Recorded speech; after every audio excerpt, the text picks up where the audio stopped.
Duket se kam vënë këtë. Lëri më kopsa se jemi në transmetim. Jemi në transmetim, duket se po duhet aftësi edhe për të vënë kopsat. Ashtu, ë? Po. Ty të mungon kjo lloj aftësie? Mirë mua, po i mungon Shqipërisë, pa unë do bëj si do bëj. Pa ti u mbasësh. Qysh ishte kjo? Po. Aftësi duhet i kesh, pa ti u mbasësh. Për aftësi do flasim sot. I kemi si kemi, ku kanë humbur, qysh kanë humbur. Na kanë humbur aftësit, s'kemi aftësi. Ku renditemi?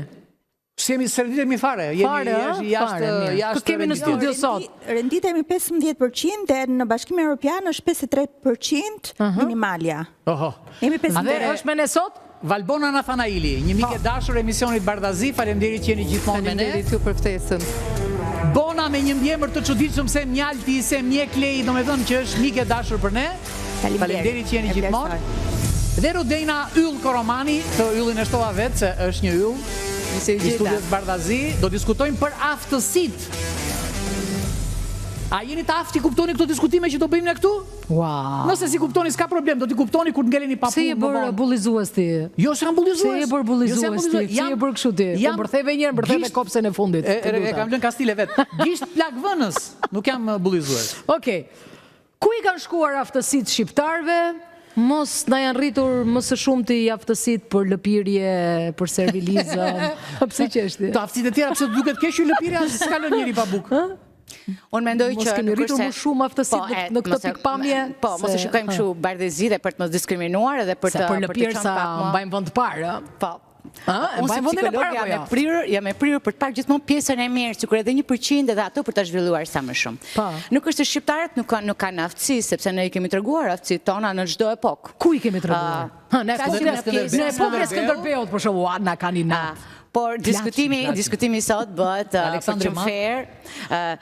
Diskutimi sot bëhet për ato aftësi të cilat në revolucionin e 4 industrial, ku ne po jetojmë luftarake. Në kohë Skënderbeut kemi pas aftësi luftarake. Patjetër. Po, aftësinë e besës që kanë mbrojtur territorin e tyre. Në kohra të ndryshme kemi treguar aftësitë tona dhe kemi mbijetuar. Deri para viteve 90 kemi pasur produktet tona, kemi treguar aftësitë tona edhe në fusha të ndryshme profesionale. Mas 90-s, sigurisht që ishin faktorë të ndryshëm në të cilat prit, mos shko tani se na i dojgje gjithë faza që na dojgje gjithë emisionin me një fjali.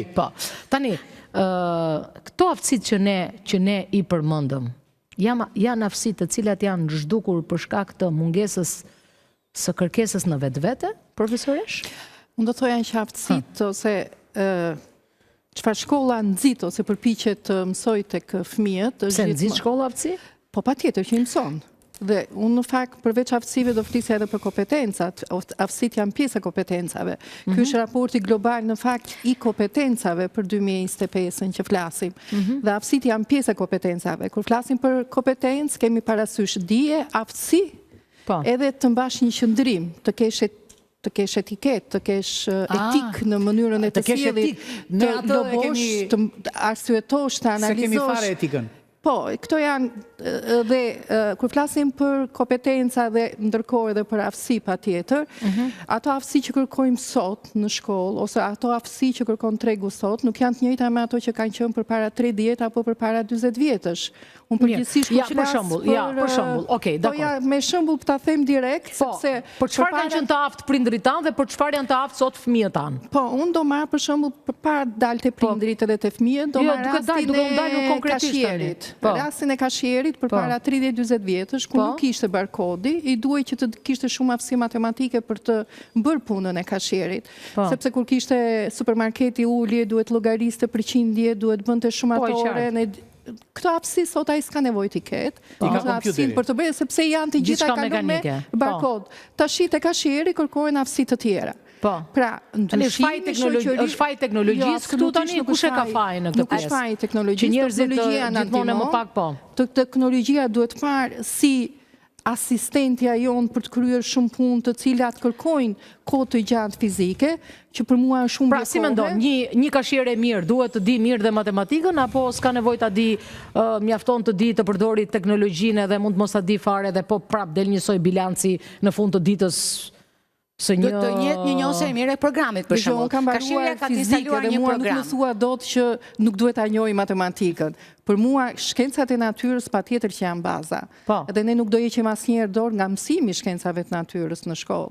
Po si të bëje si për Marsi, po si të bëje si për Marsi, sepse ka që nuk e njohin dhe natyrisht nevojitet dikon që ta gjejnë në vendin e punës. Patjetër, po prandaj është shkolla, prandaj është kurrikula, prandaj janë politika të shkollën ajo, se ka mbaruar, se ka ato lloj aftësie. E ka teknologjia sot ato lloj aftësie, profesoresh. Për të përdorur teknologjinë. E vërteta është që të gjithë shpikjet që janë bërë, janë edhe poshtë nga teknologjia. Nuk di që të në shpike poshtë nga teknologjia. Është shumë e vërtet. Në fakt, po qikosh edhe... Teknologjia ka dalë në vijim të shpikeve që kemi bërë. Po, ne duhet të jemi në konkurencë me pjesën, me atë çfarë po ndodh tani në momentin e sotshëm. Po qikojmë... E konkurojmë do të teknologjinë? Një mendje njerëzore konkuron do teknologjinë? Se po flasim për aftësi tani. Jo në të gjitha fushat. Për shembull shërbimin se konkuron dot. Një psikolog në fushën time, që unë përfaqësoj, nuk mund ta konkurroj. E ke shumë gabim. ChatGPT-ja ti jep të gjitha përgjigjet. A mund të them, në aftësi më mirë se doktori, se shërbimi e psikologit. Është shumë e vërtetë, pa diskutim. Po, shumë e vërtetë. Mund ta para disa vitësh mund të bëj një provim. Disa aftësi të tjera, por jo disa shërbime. Pra është e vërtetë që ne po jetojmë në një epokë moderne të revolucionit industrial të katërt, ajo që quhet revolucioni industrial i katërt, ku inteligjenca artificiale dhe teknologjia kompjuterike kanë ndryshuar tërësisht sistemin e punuarit, se si ti mund të shfaqësh këto vlerat e tua dhe këto aftësitë e tua. Prandaj shumë e nevojshme që duke jetuar në epokë inteligjente, është e nevojshme që të kemi qytetar dhe individ inteligjent për të ditur që se si ti përdorin këto mjete inteligjente. Nevojitet që individi të punoj pak më shumë. Fatkesisht ne nuk kemi, ne flasim vetëm për zonën e Tiranës, për njerëzit, për ata student ose për young business people, pra njerëz që punojnë në kompani të ndryshme që janë, që kanë informacionin e drejt për drejt me inteligjencën artificiale dhe me gjithë teknologjinë e re që ka gjithë Europa dhe gjithë shtetet e zhvilluara. Por çfarë ndodh?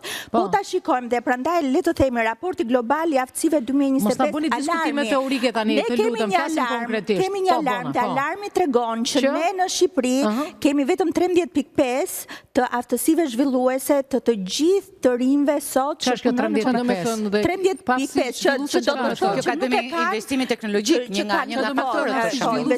Investimi që është në Britaninë e Madhe nuk është njësoj si në Shqipëri. Britania e Madhe ka 10 vjetë që nuk i nje fletrat në përzyrat shtetërore. Nërkohë që në zyrat tona punajmë ende me letra dhe me dosja dhe me regjistra. Për shumë, këtu kemi një diferencë se sa ka investuar shteti. Kjo i bën mirë aftësisë individuale, se për sa kohë njeriu është në aktivitet pune. Pra nuk është vetëm pjesa e individit. Po si duhet ta shohim tani? Se ne po flasim si duhet ta shohim, jo varet si e shoh unë. Se unë jam këtu për të dhënë mendimin tim. Apo jo? As nuk guxoj ta jap mendimin tim. Problemi është që ne kemi disa probleme. Ja, një sekond lutem se pyeta profesoreshën. Si duhet jetë tani? Njeriu duhet jetë i aktivizuar në veprimtari krijuese dhe ndërvepruese apo duhet jetë pasiv? Se unë them që pasiviteti mirë, inteligjenca artificiale dhe gjithë këto platforma që janë hapur, nuk është se na bëjmë pasiv, patjetër që përkundër, që kërkojnë të jesh më shumë aktiv, më inteligjent, më shumë integruar, më shumë aktiv, sepse të duhet që ta mësosh atë program. Të duhet ta mësosh, pra detyrimisht. Po programi ta jep gati pastaj. Nuk përkthehet që është pasivitet. Unë fillova të them një rast konkret, para disa vitesh sapo kishte dalë ChatGPT-ja në fakt. Bëj provim edhe një nga test, si bëjmë ne tashi, dhe një nga pyetjet ishte po të përzjejmë vaj me uthull. Çfarë do ndodh? Më vaj me ujë, çfarë do ndodh? Ta jep ChatGPT-ja përgjigje. Po, ja kishte dhënë përgjigjen, dhe përgjigja e ChatGPT-s ishte që nëse fusim në një ujë edhe vaj, uji do qëndroj vertikalisht në të majt, vaj do të vertikalisht në të djathtë. Jo, vaj qëndron sipër. Vaj qëndron sipër. Dhe këtë e kishte bërë njëra nga studentët, që ishte studente e mirë, edhe kishte besuar, e kishte marrë nga ChatGPT-ja të gatshëm, e kishte shpërndarë në klasë dhe ishin bërë 5 veta që bënin këtë. Pra, ChatGPT-ja ose le të themi zhvillimet e teknologjisë janë një luftë mizore që po i bëhet aftësive. E pranojmë këtë tezë? Jo, pranojmë tezën tjetër që neve duhet të mësojmë. Po ja, pra që edhe fakti të lutem se mua më duket diskutimi nuk e son kontrovers ky tani. Jo, nuk e son për këtë. Varet nga perspektiva se si kërkon inteligjencën, po. E solla ju për të treguar se, domethënë për të arritur në këtë konkluzionin tuaj, se nuk është i vërtet ky konkluzion? Është çështje perspektive se si e shef. Unë dua të them që kur përdorim të platforma që se zbën do i përdorësh, njësoj si kur doli televizori, njësoj si kur se doli të gjitha, teknologjia është aty. Ne nuk luftojmë do teknologjin. E kuptoj. Pa tjetër, do me thënë, bëhet kaq shumë, investohet kaq shumë për të përdorur, dhe në fakt është shumë e mirë kur përdoret shumë mirë, sa që është e kohë të thuash kënë do t'ja hap luftë teknologjisë. Ajo që duhet të bëjmë ne është të mësojmë ose të fusim aftësi të tilla dhe kompetenca të tilla në kurrikulën e shkollës, që të rinjt Valbona, sigur nuk kanë vënë re që edhe në klasë të parë, bëhet kodimi, po ne nuk kemi një raport, kemi laboratore kompjuterike në shkolla, nuk kemi, ku i kemi? Do me thënë, në base nuk janë kaj shumë, po janë bërë gjithë ato. Por që duhet të jenë, ne shikojmë Unë në Ramën e kam parë që ka shkuar të Unë kur flasë për teknologji nuk e shoh si kështu, si artific, në kuptimin që do bëjmë orën e kodimit, ose kemi orën e kompjuterit, apo kemi orën të ashtë të mësojmë Excel. Brezat e rinë din të bëjnë atë, pavarësisht kësaj. Edhe din edhe nuk din ta bëjnë. Për shembull, djalë të studentë po sepse të rinë din kurse të vjetrit nuk e din. Po marrin një gjë shumë të tillë. Okej, tani përse disa lloje aftësish duhen kultivuar nëpërmjet kurrikulave, teorive, mësimdhënies dhe disa aftësi të tjera që lindin me individin, siç është servilosja, lëpirja, mësohen me herë, janë gjitse, janë virusale, janë mos më rri afër se do ngjitesh ti. Inshallah. Unë nuk shjuhem, po mund kaloj kështu. Unë mendoj që shkolla, për rastin e kompetencave që jo ai grupi që theti, që thatë juve. Ato janë këto mësohen më shpejt se sa aftësitë e tjera, domethënë janë ca lloj aftësish që ato mësohen më vonë, them unë. Përvecohen shpejt, jam dakord, përvecohen shpejt, por mësohen në një fazë të caktuar, me sa duket është mjedisi punës, është vetë kultura e punës që ne kemi veçanërisht në administratën shtetërore. Gabime ka bota që bota prodhon individ të përgjegjshëm dhe të aftë nga shkolla. Pra shkolla është, le të themi, ena kryesore që gatuan individ të zot dhe të aftë për tregun e punës. Dhe ku çdo aftësi vërtetohet dhe aplikimi i këtyre aftësive. Ne këtu sistemin e mësimdhënies e kemi anapulla. Një vlerësim që matet, pa diskutim. Tani po e kuptojnë se mungojnë profesionet dhe po kthejmë kurrikulat që ti përshtaten profesioneve. Ne kemi kurrikula që nuk përshtaten me profesionet që kërkon tregu i punës. Është shumë e vërtetë. Dhe me aftësinë. Kjo është çështje tjetër. Nuk është vetëm problem vetëm në Shqipëri. Gjithë botën është problem, vetëm në Shqipëri është. Jo, vetëm në Shqipëri është kjo gjë. Absolutisht, nuk jam dakord. Po nuk është e vërtetë. Në përgjithësi në gjithë botën është kjo pjesë. Hajde të Jo, Vjena e ka zgjidhur shumë thjesht e dashur. Ja po ta them. Vjena është një, po ja ku është gjysmore larg të bëni kafe në Vjenë. Ka që vështirë është kopiohet modeli. Po flasim për rajonet të caktuara. Ne jemi të fundit në Ballkan dhe fatkeqësisht si dalim të fundit të tregun e aftësive dhe mos u mburrni. Pra mos u mburrni se po zhvilloni aftësitë. Janë në gradën 0. Zero me të mos e bëjmë që të mos dukemi dhe diskriminues dhe të mos përgjithsen. Jo, nuk po bëjmë diskriminim, po themi që problemi është ke kurrikulat një. E pranojmë këtë? Se kanë dhënë disa statistika ku ne jemi në një shifër prej 30%, është 28-29 sa ishte shifra, dhe 54% në nivel europian. Siç e thash, një nga faktorët që ndikon në dallimin e këtyre shifrave të këtij gapi kaq të madh, sigurisht që është edhe investimi i teknologjisë, se sa i fortë është një shtet i caktuar, siç bëra shembullin me Gjermaninë apo me Anglinë, ku investimi në pjesën teknologjike të këtyre dekadave të fundit ka qenë më i lartë. Çfarë duhet për të prodhuar disa mekanik të mirë? Çfarë super laboratori duhet që se këtu po çfarë duhet tani? Vetë se këtu nuk po tregojmë aftësi për të folur për aftësitë. Eksakt, doja të dilja këtu që ky raport ngren nevojën e implementimit sa më parë individit modern të aftësive të teknologjisë. Mirë, individi të bëj punën e ti. Të aftësive personale, intrapersonale, të tre këtu jeni trajnusa, të tre jeni marrë me këto punë me aftësit. Eksakt. Çështja është, në rang kombëtar ç'a bëhet? Me të njëjtat sfida po përballën dhe ata. Pra dhe ata bëjnë trajnime të vazhdueshme për të qenë sa më konkurrues me zhvillime teknologjike. Ka një program për aftësit. Tani se di sa funksional është dhe sa probleme se... Orion, mund ta filloj dhe ta mbaroj një fjali. Atëre, studentët sot, për të marrë një trajnim profesional, një trajnim digital, për të mësuar më shumë, duhet të paguan. Pse mos bashkëria në fakultetin e gjuhëve tuaja? Jo, është e vërtetë. Ne kemi patur dhe në aftësi digjitale dhe kompetenca digjitale, kemi bërë shkollë. Ne kemi të tëra, po, dhe ne kemi të tëra. Jo vetëm trajnime për aftësi digjitale në teknologjive, Nuk mund të përgjithsojmë, pra. Nuk mund të themi një eksperiencë ta përgjithsojmë në ditë realitetin. Po flas për universitet publik. Të dhëna tregojnë realitetin. Se nuk subvencionon shteti që individi të jetë i aftësuar edhe në privat. Edhe në privat, falas, 6 muaj, 6 muaj. Po tish në privat paguan individi dashur se jep edhe mësime gjëra fjalë. Unë e di shumë mirë. Pikërisht. Po i fut lekët në xhep private. Edhe pa projekteve. Atëre private i fut lekët në xhep publike, fondeve të Bashkimit Evropian. Po atëre pse nuk shkojnë ke studentët? Pse kemi numrin kaq të vogël atë? Ka aftësia dhe ne kemi këtë marzh aftësie në gjithë rankimet botërore?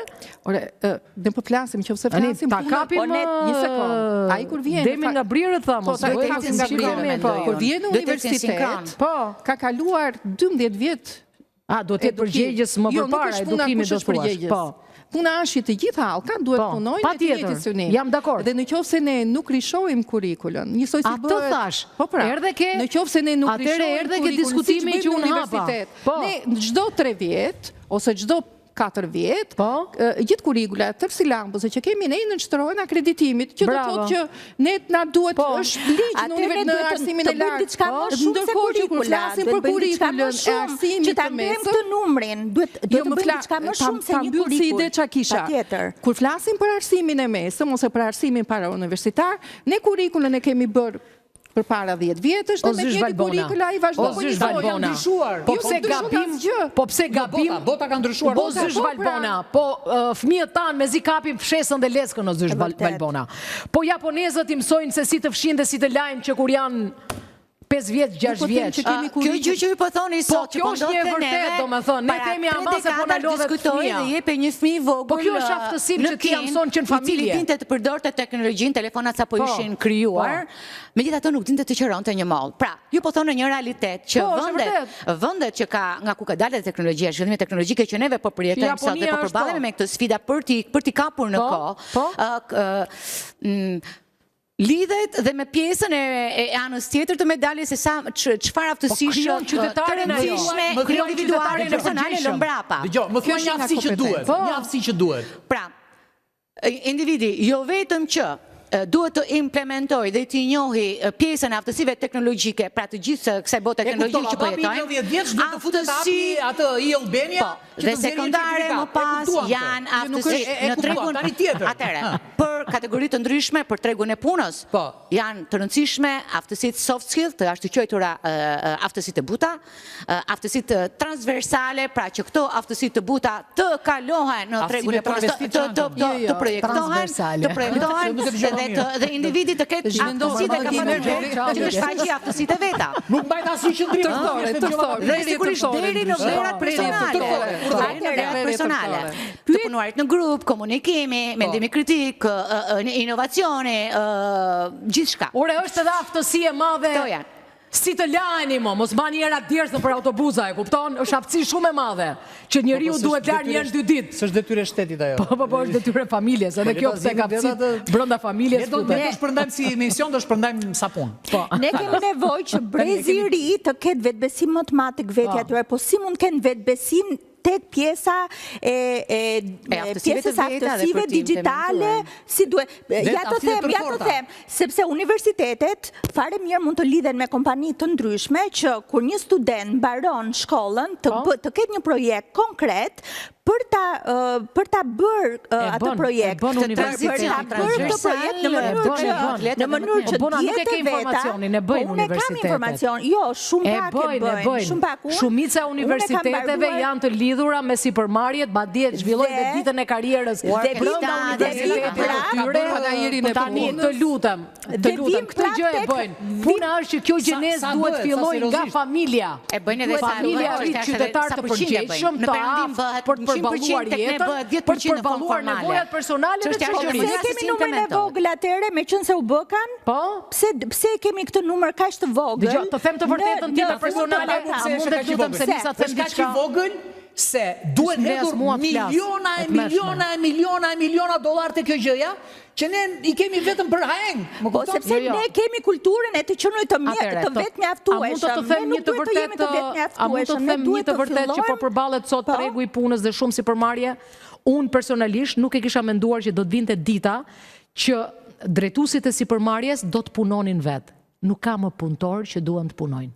E kupton sa dramë është tregu i aftësive, lëre se kjo është kaos tjetër. Nuk e ka motivim, nuk u thuhet atyre se sa potencial ka. Jemi në një pikë që në Shqipëri... Aurela, kam frikë se i ngatron. Ornela, s'kaq. Nuk e ngatroj. Kam idenë që ngatron.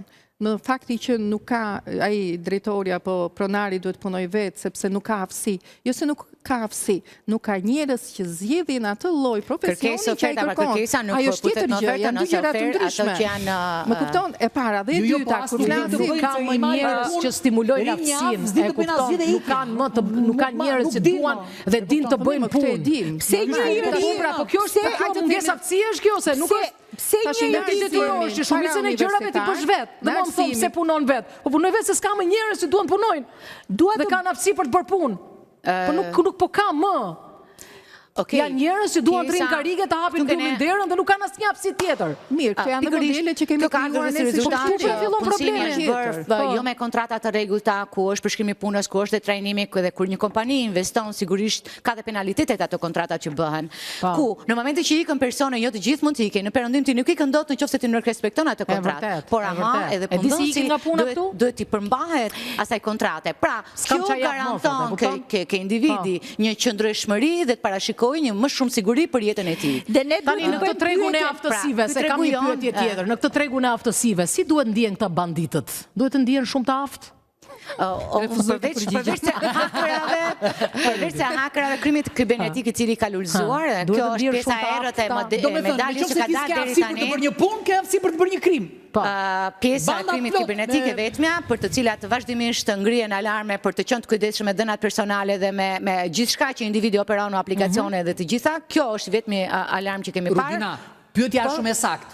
Si të ruhemi. Nëse ne nuk i mësojmë të rinë tanë të aftësojnë për të bëri punë, po do largohen Orion, do largohen, do shkojnë një vend tjetër. Po jo, gjithë shqiptarët që janë larguar nga Shqipëria kanë ulëzuar. Ne me arsimin profesional jemi profesionista. Zero. Do profesionista është vërtet sepse të gjithë do të bëjnë universitet. Jo, përgjigjo asaj, tekse që nuk u përgjigj bona.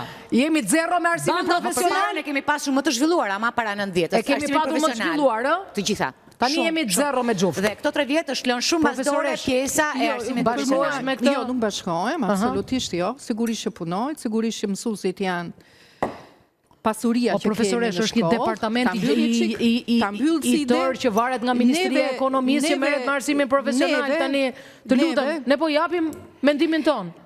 Neve shpenzojmë për një nxënës në arsimin para universitar vetëm $900 në vit, ndërkohë që mesatare e Europës shkon diçka te $10.000.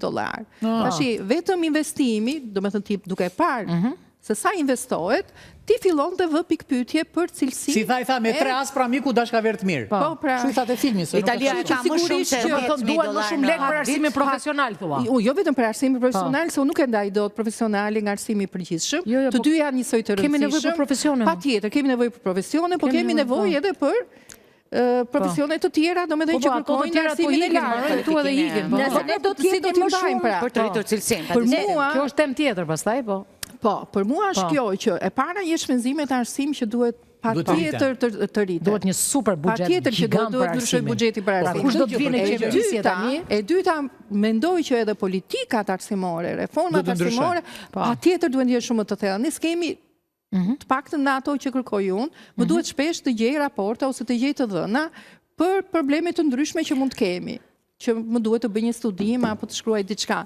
Dhe është e pamundur të gjesh të dhëna të sakta. E pamundur për shembull të gjesh CV-n e një drejtori shkolle. E pamundur të ketë për mësuesit, çfarë trajnime. Nuk ekziston gjë fundi. Nuk e gjej dot online. Ti normalisht duke qenë drejtori, drejtuesi një institucioni shumë të rëndësishëm sikurse është një gjimnaz, nuk e gjen dot CV-n që të thuash për shembull cili është zhvillimi, çfarë po bën në meritokraci. Unë mendoj që buxheti do ndryshojë më e vogla që mund të them, më e saktë. Por për mua visioni dhe buxheti ndryshon totalisht jetën e shumë të rinjve shqiptar sot. Pse? Sepse nëse një riu që ka një talent të jashtëzakonshëm mund të jepet një bursë, edhe që shkolla mund të financojë jo vetëm pjesën e shkollës, por gjithashtu të mund të japë dhe një mundësi pune, punësimi, gjë që në Amerikë kjo bëhet me të gjithë studentët, për gjithë ata që kanë aftësi të jashtëzakonshme, u jepet një bursë vjetore të shumë të jashtëzakonshme, mund të jetë $10,000, nëse shkolla do të ishte, le të themi, $30,000 në vit, u jepet gjysmën e paguan shkolla si burs dhe gjithashtu u jepet mundësi studentit që të ketë edhe një punësim brenda shkollës. Pra, mendoni pak sa e rëndësishme është kjo në jetën e gjithë të rinjve, edhe këtu në Shqipëri ne flasim për reforma, ne flasim për kurrikula, gjë që është shumë e rëndësishme, por siç e thash edhe më përpara, po të kemi një vizion dhe po të kemi një buxhet që këtyre studentëve t'u jepet mundësia që aftësitë e tyre t'i vendosin në praktik nëpërmjet ndihmës financiare, jam shumë e sigurt që numrat do të ndryshojnë. Një problem tjetër, domethënë nga e përditshmja jon prapë. Përpara disa vitesh, për shembull, doli nisma që studentët ekselent ne ti punësojmë në administratë. Nëse ka krim më të madh ka shi ekselencës, është akutësh në administratë. Se bëhet paraziti numër 1. Qa do bëjnë atë me do rigj ditë përpara kompjuterit dhe po të ndjeki edhe hierarki normale në administratë, aty 20 vjet është i duhet që të formohet për të marrë një postë. Mos e kanë për Kastile këtë. Jo, në vijim të kësaj që po diskutonte profesoresha. Ekselenti është produkti i parë i cili mund të promovoj pra të shkencëtari nesër, dietari nesër, po. Në puna në administratë. Okej, ka qenë një lëvizje e gabuar, jam shumë dakord. Mos e kanë për Kastile themun. Mendoj se kanë për Kastile, ndoshta janë këshilluar gabim. Dgjoj, në ishin në dora të gjithë zgjedhjet që bëjmë në çast të caktuar janë më të mira. Për të bërë shumë ndryshime qoftë në përpjekje ka institucion që merret me aftësitë. Ka dhe buxhete, po nuk është çështje e madhe kombëtare, është njëna 10.000 çështje.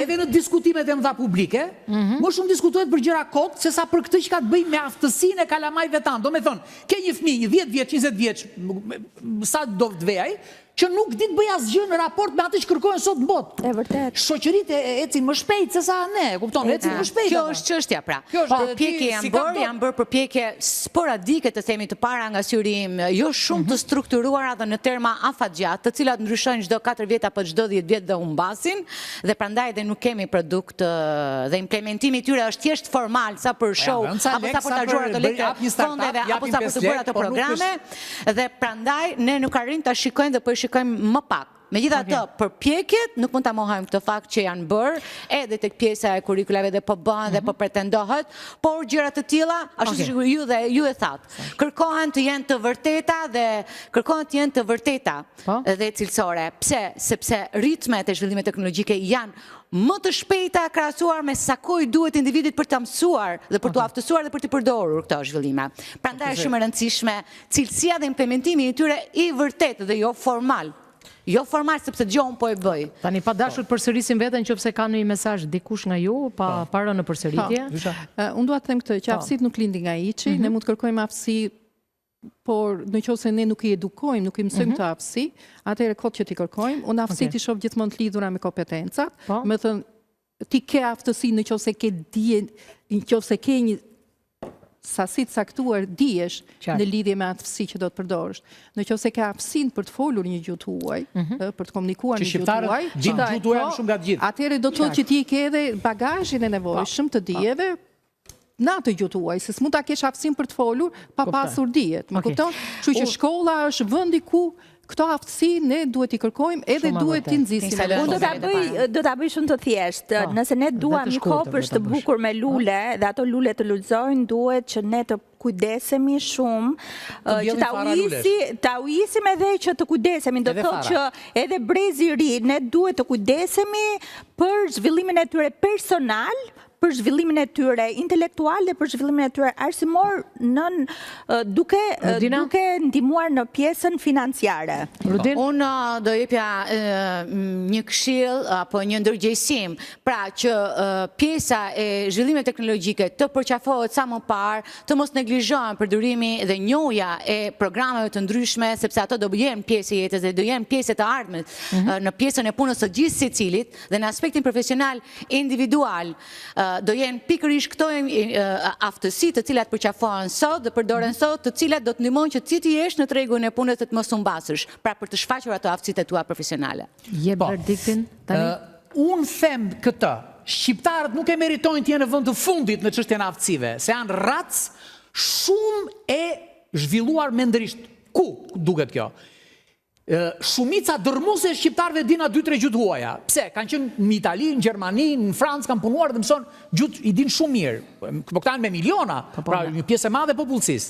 E dyta, një shqiptar për 30 sekonda ta vjedh një makinë super luksoze. Fava tash duk. Kjo është aftësi, e kupton? Pra, kjo tregon aftësi.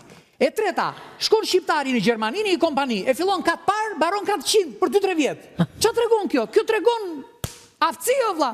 Tani këto aftësi ne ti përdorim për këta dhe që kemi këtu, o vlla, jo për ata dhe unë atyre andej. Këtu, o vlla, se këtu kemi hallë, se këtu do mbjellim kockat tona. Ose motor, o vlla, o motor. Edhe ti motor, do me thonë, sidomos ti motor, që na ke ikur, ha. Mirë, shkojmë në publicitet dhe me njëherë takohemi në intervistën faqe bardha apo faqe zi.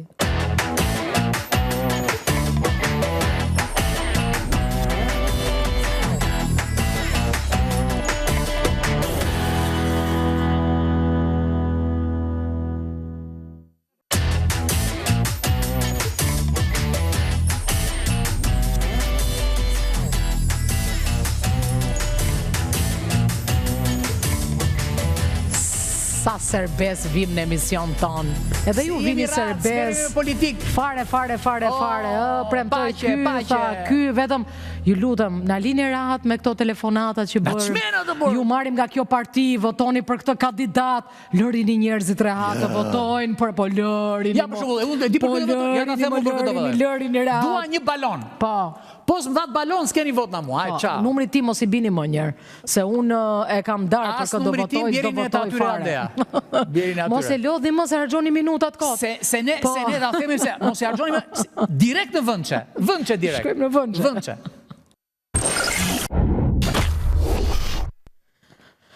Por çfarë do flasim në vëndqe, Erion? Do flasim për atë që thaj, për një plem? Për një plem u tund vella, u tund bota. Do me thënë ta këshim ditur, ta këshim vënë pëllëmën kushtetut, do mbaro kemi punë me një plëm. Me një panel super si gjithmonë, Elena Lila, mike e emisionit Bardazi, falemderit. Shëndetje, falemderit.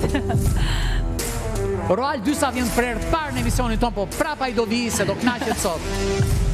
Falemderit. Dhe mike e dashur Mirela Jorgo, e cila ka opinionin e saj juridik, psikologjik, edhe shumë gjëra të tjera, do t'i diskutojmë. Ndërkohë, po i ki t'jap një plëm njërit atje, se më ka rënë në qaf njëri, po i ki t'jap një plëm t'a qetësoj edhe erdha unë, vazhdoni. Bërë shaka, se ai nuk vret do t'ni mizë, kështu që ka kod fare. Tani, edhe kur kishin i natë kryeministrat tanë, a i Shqipëris dhe i Kosovës, se unë nuk para preferoj t'i them kështu, se për mua jemi një. Nuk ndodhi kjo gjë. Ore, një shpulli dha i ati, se s'dua ta përmend fare asat vëndin ku ja dha, që s'ishte në i vënd niveli, por u bëm sigur jemi hasëm me Kosovën, ndërkohë që historia, marrëdhëniet tona, shkëmbimet tona, dashuria jonë, nuk tregohet ke një plombe, kupton? Jo vetëm që s'tregohet në një plomb, po është e turpshme kjo që po ndodh në një incident të tillë që vetvetiu është e stimuluar. Njerëzit s'kan ç'a bëjnë. Është e stimuluar, aty është një mjedis. Jo, është e stimuluar, domethënë dhuna psikologjike. Jo, mos ka lidhje me këto. Ç'po do të fancat e atij, mo, sa se emri s'duhet të përmend. Shiko që ndodhe, kupton se s'është as ndonjë personazh nga më të lavdishmit e Kosovës. Po jo, s'ka lidhje fare me të personifikoj një personazh i tillë shtetin e Kosovës është e Ibrahim Rugovës, por Adem Jasharin, të mbushet goja, t'ja përmendësh emrin. Po të ngrihen kaq veta për një futja kokën. Jo, kjo është e turshme, kjo që ka ndodhur për një shpull është, domethënë, tragjikomike.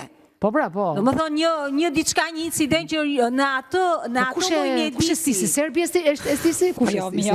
S'ka lidhje fare me këto gjëra, nuk është e tushme. Ne jemi kush na shtyu tha? Se që na shtyu, po kush na shtyu? Ta dia kush më shtyu. Jo, e di çfarë fatkeqësisht kur ti mendon dhe shikon ca burra, le të themi burra, ça burrë janë këta. Dhe kur mendon ca burra të tjerë, e kupton, është si e ke fjalën për shtatlarësinë ti? Burrat rilindas? Jo, rilindas i këta të veshlit. Të fundit, e kur krason me ata atëre. Thua pëse o bëbë, të meshve. Po pse thua bëbë? Nuk e di. Shiko, kjo... Ka unë burnia gjatë këre viteve? Unë kam patur fatin që kam patur lidhe me Kosovën për gjithmonë. Le themi, edhe më përpara tani do ta kem. Edhe kam qenë një fëmijë i periudhës së luftës, edhe sot madje është bërë eksodi, edhe kështu që është muaji në të cilën ne e rikujtojmë atë historinë e luftës. Edhe ne kemi patur këtë raport dhe kemi këtë ndjesinë edhe ngjitjen me ta shumë më të kemi dashur historikisht Kosovën, dhe Kosova nga ka dashur historikisht ne. Se sa shumë të tjerë, por ajo çfarë është dëshpëruese është të përdorësh, le të themi, histori të tilla të mëdha, të cilat janë sa toka jo dhe Kosovës dhe ti vendosësh në një sipërfaqe shumë të kufizuar, të vogël në trurin dhe sjellë dhe veprimtaritë e dy individëve që përfaqëson vetëm veten e tyre, nuk kanë lidhje fare. Jam shumë kurioz për mendimin e Roaldit. Po kryeministra tu prononcuan? Dëgjoj se mendimi i Roaldit është i papar fare, se Roaldi se di fare se çka ka ndodhur. Jo, po mirë bën që se di. Fatkeqësisht unë e kam marrë vesh nga Facebooku sepse unë nuk jam fan si atij formati televizioni që është fans, ne na dolëm përpara ato pamje dhe... Ne jemi kundër këtij lloji formati, sepse është një lloj formati që e spionon tjetër nga vrima e Chelsea-t.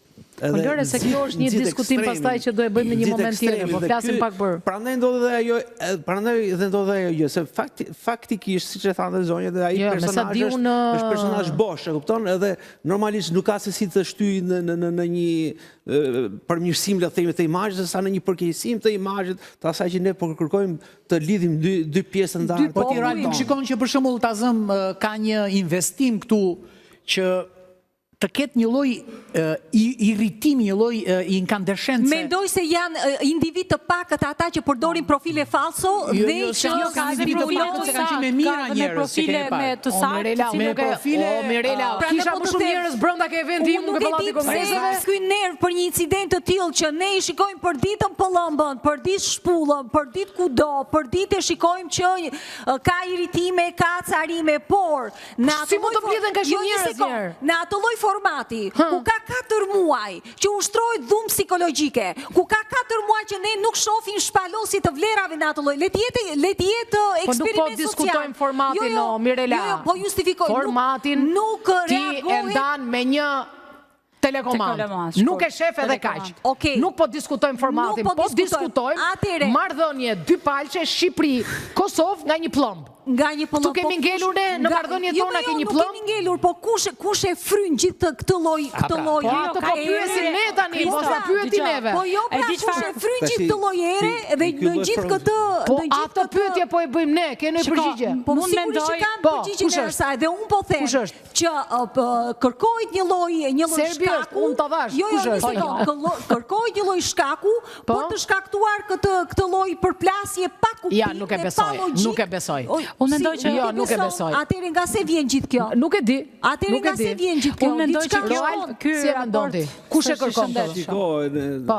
Gjithmonë domthonë shërbimet e ndryshme, domthonë që funksionojnë, po le të themi në një farë mënyrë ka një farë konspiracioni edhe këtu, nuk diskutohet, mund të nxitet ky lloj konspiracioni, sepse vetë ndarja në këto momente, sidomos edhe kriza kosovare që po themi institucional në këto ditë, i nxisin këto lloj pasionesh të ulta tek njerëzit e zakonshëm, pra kemi të bëjmë me një kategori njerëzish. Ti ke marrë vesh që ka pasur ndonjë 2 provokime fetare aty? Sigurisht. Po, normal. Të cilat u fryn ose u çfryn. Jozi u akuzoi Gjesin pikërisht për duke qenë se ai është i krishterë. Se i hodhi kryqin. I hodhi kryqin u. Ai tjetri i tha Allahu Ekber, ai tha pse thua ashtu. Do të thënë ka Shiko, Krisa, është shumë problem, vetëm për gjë, është e pashëruar. Jo, për te fe, do të kuptoj një gjë, ka kemi pajtuar tamam. Ato nuk janë persona fetar, se kjo është Jo, ata se mund të jenë ata se ata nuk i gjykoj fare si pjesën e asaj, po fakti që dalin personazhe të tillë me një nivel kaq të ulët, që arrin dhe përçunojnë edhe ato simbole fetare që mund ta ketë qoftë njëri dhe qoftë tjetri, dhe kalojnë në një lloj përplasje, në një lloj acarimi të tillë dhe të bëhet bujë mediatike dhe roli është i këtyre portaleve që e fryjnë te portalet janë. Mirela, dakord, në perceptimin tënd, ti ke mendimin tënd dhe ato nuk ka imponon dhe nuk ka kundërshton dot njëri. Problemi është që kjo shoqëria që i mbron këto principe, pse del në mbrojtje Shiko, e di cili është emri, më fal, të këtyre imazheve, se ne po flasim për shoqërinë tani. Kemi një reagim në raport me Kosovën, unë kam bërë një vëzhgim të plot edhe si profesorisht e komunikimit, kam bërë një vëzhgim të plot mbi median sociale. Ajo çfarë mua më shqetëson personalisht është fakti se ne akoma nuk kemi pajtuar me të qenurit një dhe njësoj.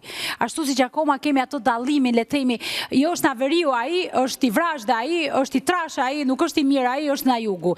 Pajtueshmëria me komsinë është shumë thellë edhe ndodh mes njerëzve të cilët kanë, le të themi, përveç përgjegjësisë edhe ndërgjegjës në gjithë funksionalitetin e tyre njerëzor. Ajo çfarë mua më shqetësoi personalisht në gjithë median social ishte fakti se kishte edhe gazetar të cilët kanë bërë reagime apo edhe individ të cilët janë fusha politike, po një sekondë ta mbyll, please. Pse duhet të jepni kaq i hollë kësaj gjëje? Prit pra, dhe ata nuk na kanë dashur. Ja kërkon televizioni ku punojnë, Mirel. Ja mos të dalin provocojnë për gjëra sepse i fryn. Po, një sekondë, jo, do kam sepse ishte një gjë, sepse ishte një gjë që her pas here kishte një reagim të tillë që ata nuk ta duan ne, se ata nuk na kanë dashur ne.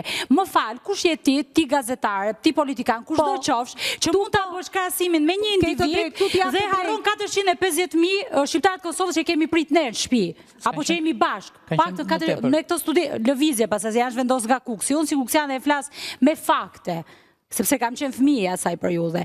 Dhe si mund të flasësh ti ku ne kemi martesa pafund, kemi bashkëpunime pafund, kemi koncerte, kemi artistë të tjerë dhe vjen dhe të gjithë këtë gjë ngrihesh dhe proteston për një individ. Tek kjo që thanë dy koleget, ka ndodhur kjo gjë që disa personazhe të rëndësishëm publik kanë thënë këtë gjë. Po. Mos e diskutoni fare këtë çështje. Tani duhet diskutuar apo s'duhet diskutuar? Sepse këtu janë me 10 mijëra njerëz, me fytyra, me pamje, të cilët shajnë në mënyrën më të paimagjinueshme të mundshme. Po këta persona. Kjo është çështje publike apo s'është çështje publike? Se po thoshin kështu, që ju që i diskutoni jeni të paguar. Dakor të vëlla, unë jam i paguar. Kam marr para për ta diskutuar këtë çështje. A duhet diskutuar? Po pa diskutim që duhen diskutuar. Po pra, janë fenomene të tilla që shqetësojnë. Nuk duhen lënë në dorë të njerëzve të paaftë, që të shtyn publikun drejt një perceptimi të gabuar, sepse publiku ndikohet nga këto lloj gjëra. Varet si drejtori në vëmendjen e publikut, varet si drejtori në publikut. Unë mendoj që jemi të pashëruar dhe të pabashkuar, sepse ka pas... Edhe unë duhet jemi saktë. Edhe unë jam shumë... Unë personalisht nuk pranoj që asnjë, kushdo qoftë në panel që të shkoj përtej asaj çfarë është e vërtetë, e cila është jetuar paktën me historinë e Kosovës. Dhe ajo çfarë ndodh sot është se të gjitha komentet që janë, dhe kur është live një X program, të gjithë janë pro ati djalit që janë nga Kosova dhe janë disa të tjerë kundër dhe do më thonë këtu ka një lloj përçarje, po përçarje masive, se në fund Shqipërinë nuk e bëjmë vetëm figurat apo vetëm politika, e bëjmë të gjithë ne bashkë edhe Shqipërinë dhe Kosovën. Kështu që ka një lloj papranueshmërie akoma të plotë. Kemi një njerëz sot që është në Librazh tani që po na shikon, është ulur në një kafe edhe po na shikon televizor. Kemi edhe një në Gjilan. Ku dush ti, në Prizren, ku dush ti? Qa me ndonë, mon jam, duhet ta di qa me ndonë kë njeri jo. Nuk mund të përfaqësoj një individ. Jo, ai nuk përfaqëson gjë, jam dakord, po unë duhet të di qa me ndonë. Ka dhe thirrje të tilla, që me ndonë dhe nga po e mbron. Dikur thoshin ke lakra në kokë, kur ishte dikur që ishte kundër partisë punës. Po fryet kaq shumë kjo lloj situate. Jo, po sa në vite ne po shpërthejmë. Pra kemi shumë afër. E kemi shumë afër plagë. Po dalin gjëra që ne as i kishim imagjinuar. A mund të përbëj kjo një incident diplomatik? Diplomacia, nuk e mendoj. Jo, një sekond. Në qoftë se merr reagimi popullor flas. Në qoftë se merr reagimi dy individëve. Për masa që nuk kontrollohet, atëherë dhe mund të ndodhi. Po pse çfarë për masë është ajo atje? Jo, kjo do të servë për protestën e qeverisë të tyre, s'ka lidhje. Po protestojnë për hallet e tyre dhe protestën që ne e bëjmë për pllëmbën. Nuk është ndërkohë që pllëmba shkelma dhe çdo gjë tjetër. Çdo ditë të jetëson. Çdo ditë jetëson. Tani unë e kam te kjo shumë e rëndësishme për të kuptuar qa ka ky njeri thjesht në kokë dhe si reagon ndaj gjërave që i shfaqin. Jo, ai s'ka gjë, ajo është një reagim i momentit, është një situatë. Ndaj ekstremiteteve, sepse e gjithë show që bëhet brenda Big Brotherit është krejtësisht ekstremitet. Vërtet Allahu Ekber pa lidhje, do të shlidhje ka të bërtasin Allahu Ekber aty për shkak. Unë jam musliman vetë. Nuk e shoh normale atë gjë që bën ai aty. Nuk ka lidhje ajo. Domthonë ai provokon qëllimisht domthonë një situatë por të tërhequr vëmendjen e publikut i cili kërkon patjetër spektaklin dhe frymën e spektaklit më tepër se sa promovimin e një diçkaje më të vërtet të vlefshme. Prandaj ne kemi ngritur një peticion, ja kemi drejtuar Amas, një grup aktivistë që jemi. Kjo po. Tu duhet ta diskutojmë këtë tani. Tani a mendoni se duke mbyllur të emision do zgjidhet problemi i shoqërisë? Dhe a ka të drejtë individi të imponoj, për shembull, ti dhe unë se duam ose ne të pestë këtu. Po ishin 500.000 njerëz online duke parë një ditë. Online. Po shikoni, të gjithë i shohin. Janë të një niveli, pra. Jo, nuk është problemi i nivelit, shohin të gjithë. Ne diskutojmë, problemi është nuk është pjesë e saj të hape dhe të mbyllen. Problemi është janë fenomene sociale të cilat aplikojnë në lloj formatesh televizive dhe nuk japin ato vlera që mund të jetë vërtet një eksperiment social. Problemi është se çfarë vlerash ti fut aty, nëse ti domethënë stimulon dhunën psikologjike, më duket si një Auschwitz i vogël aty.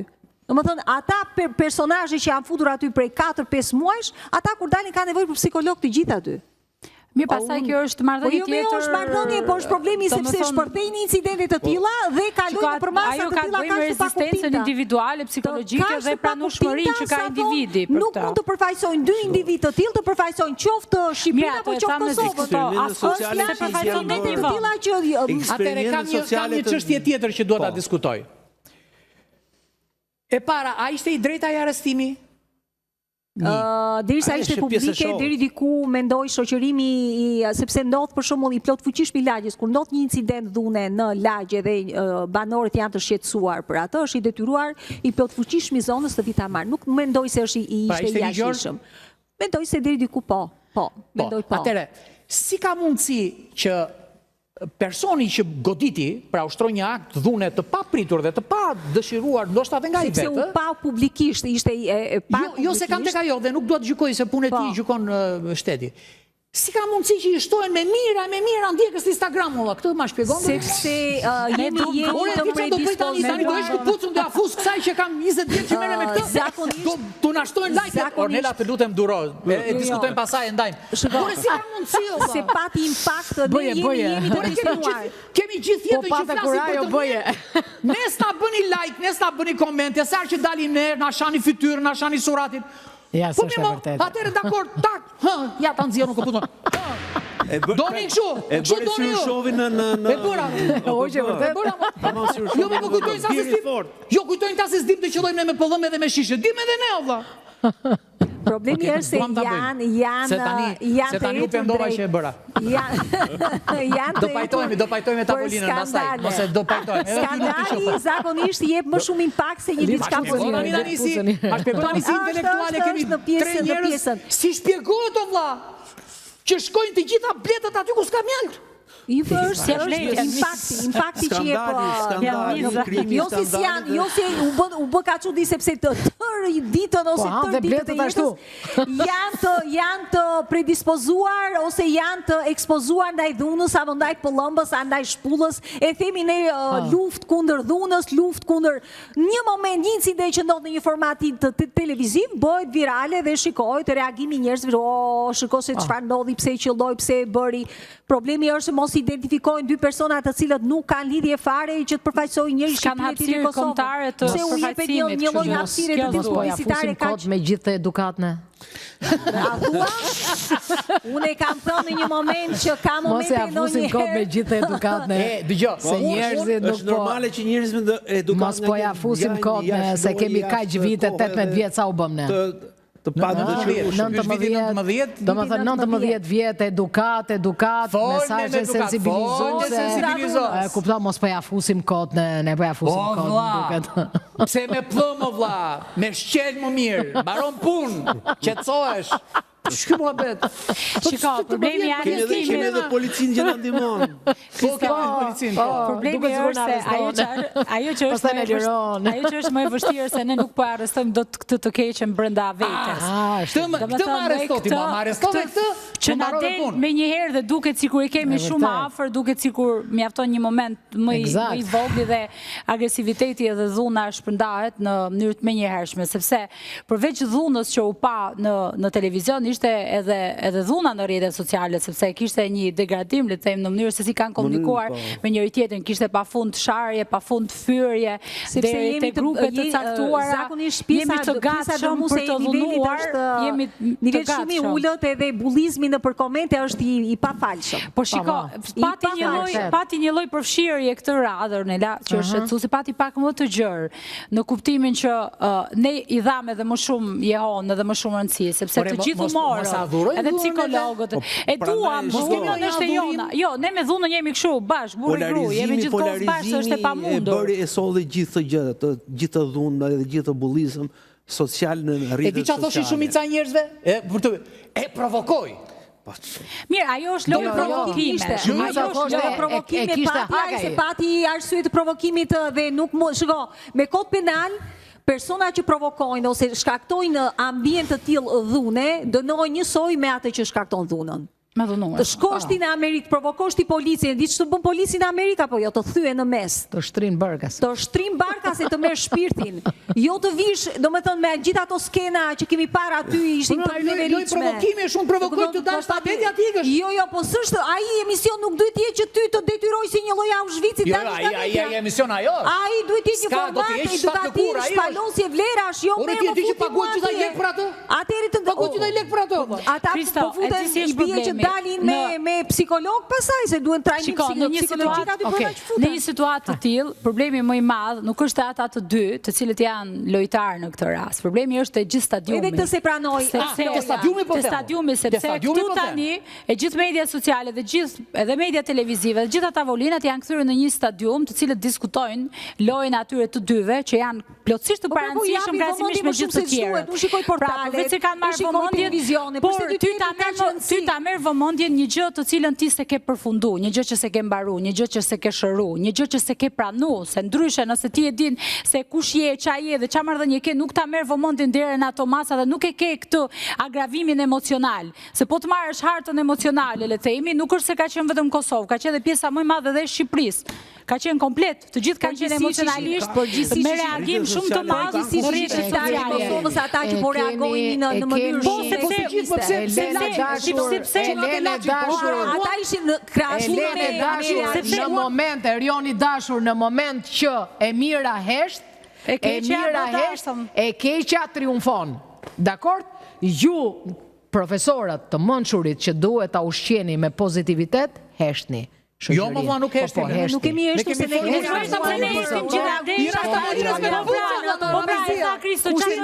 Kush e mira që keni bërë gjithë vite ju? Kush e mira për pa fund të mira. Japim modelin dhe shembullin çdo ditë. Çdo ditë kur dal në mëngjes, në momentin kur dal nga parkimi, që themi mirëmëngjes, çu mirëmëngjes, si jeni, si jeni, çu aty i fillat. Po çdo ditë nuk duket Facebook dhe ndjekësit i kanë më shumë të këqij. Po jo se nuk mundi të bëjmë share variantin e dytë. Ja pra që keni gabim. mos kishim Instagram dhe Facebook, kishim lagje. Instagrami është lagje. Do dënohesh po njësoj si unë. Ja që e jep një gabim. Provokimi do dënohesh po njësoj si unë. E tha mire. Mjafton të shërbej publiku. Mendo vetëm kaq. Sikur ne mos kishim folur fare. Pra mos kishin thënë kur. Për shembull, janë me mira njerëz që kanë thënë këtë fjali. Të lumt ajo dorë. Dakord? Po. Dhe unë po ju them këtyre njerëzve që kanë thënë të lumt ajo dorë. Çfarë do i thuash? Ajo dorë do qelloj vajzën tënde. Bravo. Patjetër. Çfarë takojmë në gjykat? Ashtu, bravo. Mbaroj gjëja, kaq. Shumë mirë i ka. Kaq kam unë për detyrë të them. Jo, nga ndonjëherë unë e kam thënë dhe thash edhe në rrjetet sociale, nga ndonjëherë kur kalohet masa e çdo gjëje, njeriu nuk është prej guri, është prej nervash dhe njeriu. Dakord jam. Po do mbash përgjegjësi ligjore nëse si prej guri. Por të mbaj përgjegjësi dhe ai që shkaktoi gjithë këtë situatë, gjitha informata atje ku fusi njerëz të cilët nuk janë të atij niveli që i quajnë VIP-a. Ata person nuk janë VIP-a sepse nuk janë shpalosur të vlerave morale. Mos e ndiq, mos e ndiq. Nuk e di shumë thjesht. Po pra nuk e gjykon dot të gjë, mos e ndiq, është thjesht. Nuk është ndjekje, jo nuk është fjalë që mos e ndiq. Problemi është se gjithë rinia është duke ndjekur atë lloj formati. Dënimi më i mirë është heshtja për këtë lloj formati. Po heshtja mos aksa unë heshtja kjo thotë pse hesht. Jo. Heshtja ndaj këtij formati. Unë thash, kush është e mira që bët ju ushqimi me të mirën. Dhe duke qenë se ju nuk e shoqëroni. Ne kemi jetuar përpara se të kishte Facebook dhe Instagram. Nuk del në pa, Se modelet janë të përditshme. E keqja del më në pa. Po patjetër ajo. E keqja del më në pa. Më thot VIP, uaj, përse je VIP ti aty, çka ke bërë ti? Çai ke të kësaj shoqëri që ke VIP? Ky është një program që Ani ti je xheloze që si ti aty brenda. Shqipëria u shqyroi. Je xheloze që si ti aty brenda, po lëre se po kisha ardhur ti ndonjë fshes do ishe ti aty po lëre. Persona VIP, nëse unë deklaroj, unë nuk mbyllem dot, se ska shtëpi të mbaj mua se nuk ri dot, domethënë po. Po kjo i rifte të gjithë ata më vlla. Me ato, me këto, me të gjithë pe ata lart ata poshtë. Jemi në konkluzion. Po, jemi në konkluzion. Shiko, pastaj pati edhe një grup tjetër, Kristo që ta zbusi çik situatën. Pati një grup tjetër të cilët e zhburroni këtë tjetrin, në kuptimin po ishte i vogël, ai ishte i dopt ai. Prandaj fluturoi ai. Do të ka bërë një masakrimi dhe të frikshëm. Okej, nuk e di se ka. Çdo njeri fluturon. Shkojmë në konkluzion. Konkluzioni shpalosni media televizive, formate televizive, hartoni, media do bëjnë gjithçka që do formate edukative me njerëz që vërtet japin shpalosin vlera dhe jo dhunë psikologjike, jo dhunë në kuptimin e përdorimit të fjalorit, të komunikimit të gjitha. Nuk ishte e parashikuar. Kam një merak që do produksione. Më lër të bëj një provokim para se të flas Roaldi. Po lëre në fund. Jo, është tani, që para se të flas Roaldi. Po feja, qa bën feja, vlla?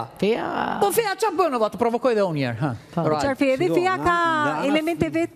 Nga ana fetare, domethënë të krishterët thonë... Kthej faqen tjetër. Kthej faqen tjetër. Nuk është normale, ne nuk mund ta tolerojmë asnjë lloj dhune. Ne duhet të promovojmë sa më tepër dashurinë dhe dashamirësinë. Njerëzit kur kanë pasur fen që ka qenë më publike, më pjesëmarrëse në publik, kanë qenë më të qetë, më të dashur, mirëmëngjesi, mirëmbrëma, komunikonin me njëri tjetrin, kishin probleme, i zgjidhin me njëri tjetrin. Po ishte kjo lloj thyesnie që po jepet me kishte disa gjyqtar social, kishte disa gjyqtar social që i jepshin tonin shoqërisë. Pra nuk edhe dhuna kur ndodhet se normalisht nuk mund të shmanget. Po pra kishte model. Dhuna është pjesë e të gjithëve më dhuna. Dhunë jam unë, më dhunë gjithë jemi dhunë këtu. Format e dhunës janë ndryshme. Mirela që bën si ti preki njëri djalin Mirelës, ta shkosh ti si bëhet ajo. Ajo bëhet si skifter. Është normale. Preket pra, kur preket ajo që preki partinë e Lenës, ta shkosh. E gacmova se kam xhan. E di që mua personalisht si atë dhe darse, jo partidarse, si atë dhe darse, mua më shqetëson fakti se në në kuajt e historisë, të cilët e marrin këtë, le të themi, historinë tonë, e përcjellin, e transmetojnë, edhe njerëz që e kanë ushqyer me shumë dashuri, është e pafalshme që morra pleshta, miza të tilla të bëjnë këtë shkundjen e këtij kalit historik, nëse mund ta themi kështu, të gjithë historisë tonë edhe të vlerave që kemi gjithë secili nga ne, se gjithë secili nga ne kur krenohet me Skënderbeun, me Nën Terezën e tjerë, dhe nuk përmend kështu individ. Jo vetëm me Skënderbeu, po ne krenojmë me luftëtarët e UÇK-s, me Ademi Asharin, me këto shqiptarët janë shumë, ne jemi një komb, një popull, po patjetër që jemi dhe ne patjetër mora fjalë, ishte eksakt, mora fjalë ishte ajo le të themi gjithëpërfshira, dhe mua personalisht më vjen inat edhe kam një lloj trishtimi të brendshëm kur shikoj këtë lloj reagimi në rrjetet sociale, sepse ne jemi konsumator të media sociale. Kriste, dhe është e frikshme që nëse ti i fton gjithë këta shqiptarët e Kosovës dhe Shqipërisë bëhen bashkë për flamurin, nuk e di a do bëhen kaq shumë bashkë, vetëm në rastet e sportit e tjera. Por ne duhet të bëhemi bashkë për shumë gjëra të tjera, të mira, si abetare për shembull që e kemi bashkë e tjerë, se po ta them ti të thush me partin, po nuk e lidh me partin. Kështu që besoj duhet jemi bashkë. Atëherë unë kam këtë gjë, do them. Ne sot jetojmë pak më mirë, por nuk jemi bërë pak më të mirë. Dy gjëra më mërzisin mua. Sa herë që preket Kosova, pra që preket ajo, sikur edhe për arsyen më kot, e ka reagime të panevojshme, që duen zhdukur fare. Dhe fundit fare, ju që jeni njerëz besimtar, që besoni në Zot, që e shpalosni, që visheni, vini kryqe, kaq të mëdhenj në për veshe, në për kokë, në për këmbë, që shkoni në për kisha, në për xhamia, zini vendet e para, atje nuk lini njeri të afrohet. Ndonjëherë, mund të ndodhi, të bëj vaki. Ato gjëra të fesë, futin edhe në çik në zemër, se me sa di unë, realitet më edhe poshtë, agjërimi më i madh është agjërimi i gojës. I gjuhës se sa i gojës, po e them kështu. Agjërimi i mendjes se sa agjërimi i stomakut. Në kuptimin që agjerojnë me mira njerëz dhe pas 5 minutash janë gati t'i vënë zjarrin çdo gjëje të mundshme që ekziston. Po pse për agjerimin se ti ku dëm? Pra, prandaj thuhet që mos ma prish agjerimin, pra mos më detyro të them në një fjalë që s'duhet thënë. Pra në këtë kuptim jam dhe unë, mos thoni fjalë që s'duhen thënë, mos shikoni gjërat që s'duhet i shikoni, paqe edhe mirësi. Kaq. Ja e thash, thua që e ke the gabim. Vokar të shtosh mbas gjigantit. Çfarë të shtosh më shumë? Bravo. Se mund të hyj direkt në bicikletin.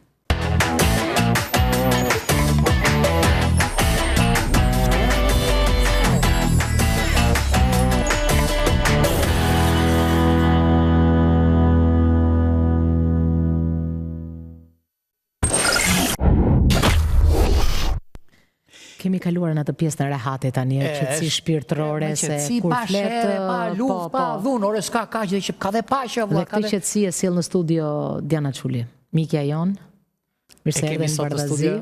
Mike vjetër e emisionit Bardhazi, prej shumë dekadash. Ju kam ndjekur në çdo studio. Në këtë s'kisha ardhur. Te kjo po ja. Te kjo tani kur vjen si mbretëresh. Është shumë e çuditshme, reflekton këtë qetësi në çdo takim që keme ne apo që keme gjithë njerëzit përgjithësi? Nuk e di, mua nuk duket vetja aq e qetë, po. Tani kur po vija në fakt thash jam e qetë, se po prisja të mbaronte pjesa tjetër. Pjesa tjetër që ishte luftë. Edhe po dëgjoja. Se te letërsia jemi lufta dhe paqja. Po. Kështu që. Jemi me një autore të... Po pra, është autore, po unë se di se që ka patur kjo që ba autore njërë. Pse u ba autore kjo? Ku e magazinove gjithë të bartë të letërsisë? Që është? Ky magneti që të letrarizoj. Besoj që e dini se Jo, nuk e dim mirë ne, se një shkrimtar i madh nuk bëhet rishtas. E madhe se di, po një shkrimtar, do me thonë. O, si e madhe ti përkthesh, ripërkthesh, je përkthyer deri në arabi, do më dhe në arabisht. Ma trego që i ka të libri në arabisht, që lexohet kështu me shenjën e shqiponjës dhe ja, shiko sa libra ka, sa që bien. Mbushet biblioteka. Jo, këto janë libra tekstimi. Ta gjejmë këtë. Kjo lexohet kështu, ë? Kjo ka pakun kështu, se lexohet kështu. Na fundin fillim. Se arabët e lexojnë mbrapsht. Dini si shkruhet arabishtja? Kështu që edhe mua kur më erdhi libri, ky është romani Vrasja në kryeministri, që është botuar para disa vitesh në Shqip. Dhe në fund të vitit që kaloi, në dhjetor, më erdhi arabisht mua nga Egjipti. Lexo kanë egjiptianët libra me kryeministra? Me vrasje. Me vrasje, po. Është thriller. Mbrapa është edhe libri në... Kjo hapet kështu. Shumë interesante.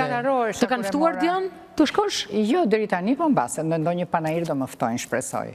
Do shkosh te piramidat, se shumë qef. Po, kam qenë në Egypt. Kam qenë shumë vite përpara. Po shpunash të shkosh si piramid vetë, me libra, me gjëra, me piramid librash. Jo si njeri që e shikon kështu. Tani si që puna që u bëre shkrimtare, çfarë patë ti? Apo rinia, kur je rinis di çfarë bën?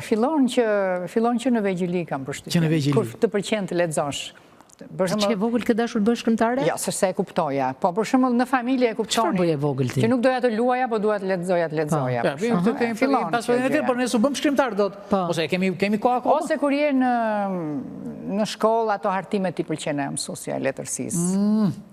Ose të vëndo një vjersh atje të tabela nderit, te tabela, ne i kishim me tabela. Po pse tregimin, pikërisht tregimin? Ose jo, s'kam bërë vetëm tregime. Po, atëre ndomezi do shkruaj ndonjë vjersh, ndonjë tregim të vogël, ndonjë kështu. Pastaj më vonë, unë kuptova që tregimi është shumë i vështirë. Tregimi është katastrofë. Do njerë është dhe më i vështirë se romani. Shumë i vështirë se romani. Një roman e bën, një tregim se bën. Dhe Diana tregon përgjithsisht në ngjarjet e veta, apo frymëzohet më së shumti nga... Ja, këtu është librimi fundit i botuar nuk ka një muaj e gjysmë. Po ta shikojmë që kështë një i freskët. Që ky është i tanishëm, edhe është me tregime i panjohuri. Është një nga tregimet që ka këtë titull. E ky ka një histori të lezetshme se unë i botoja këto tregime te revista Bordeaux. Edhe i botoja çdo numër të revistës. Atëherë kryeredaktoria Ilda më tha mua Diana, nuk i mbledhim, edhe bëjmë një vëllim, edhe bëm vëllimin, edhe Dhe besoj do e promovosh në panairin e tanishëm që do bëhet. Besoj që do t'jetë. Ishin tregime të shkurtra, se të lejon të vetëm hapësira sa kishin ato të faqet, edhe për mua ishte edhe një eksperiment, sepse dhe shikoja poshtë ke kompjuteri kaq faqe, hiq 4 fjalë, se duen kaq fjalë. Kështu që, po ishte një eksperiment që mund të bësh. Dhe më kujtua një këshill që më jepnin profesorët e vjetër të letërsisë ose shkrimtarët e vjetër kur unë punoja, kur isha e re që shkruaja në fillim, ata thoshin që letërsia është si skulptura. Që e ke një mas të madhe mermeri ose balte, ti do ta gdhëndësh që të bësh atë fytyrën ose trupin. Dhe sa vite ju bën Dianës që po e gdhënd? Janë, ta fillojmë nga 76, kur ka dalë librimi i parë me tregime. Sa i bie tani, nuk e di. Shumë vite. Shumë vite, po. Je një figurë shumë e plotësuar. Mund të them ndër ato pak figurat plotësuara që është marrë me disa gjëra kur ndërto futet edhe politika. Po, pak. Pak. Tu mërzit shpejt? Jo, nuk u mërzit e shpejt me të? Nuk është se u mërzita. E peqës ishte terreni jot, e peqës... Jo, unë mund të aspegoj tjetër soj.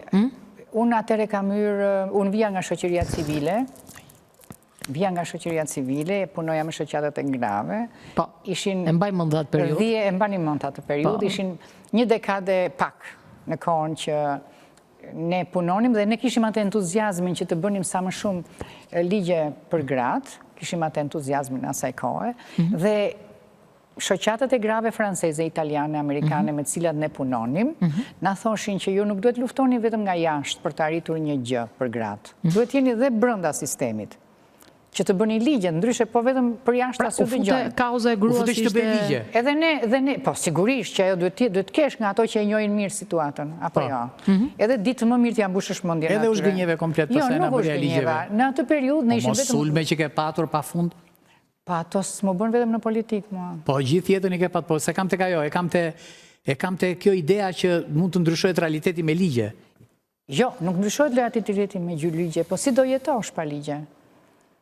Do t'i bësh, edhe pasaj do përpiqesh t'i zbatosh. Ne për shembull në ato vite bëm gjithë ato gjëra që kanë mbetur edhe sot. Edhe mua më duket që ajo ishte një përvojë e mirë për mua. Po pra politika nuk mbeti brenda teje. Ndryshe nga njerëzit e tjerë. Një përvojë shumë interesante, ti njeh një realitet që nga jashtë të duket ndryshe. Atje brenda e kupton më mirë. U zgënjeve, tu duk shumë i lodhshëm, tu duk shumë... Nuk u zgënjeva, i lodhshëm ishte, por e kuptova që unë isha pak si outsider.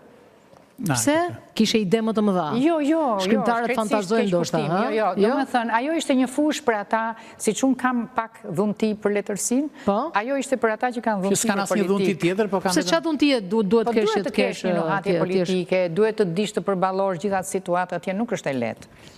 Duhet të dish të bësh shumë shpesh kompromise që nuk janë të mira për ty, po janë të mira për vendin.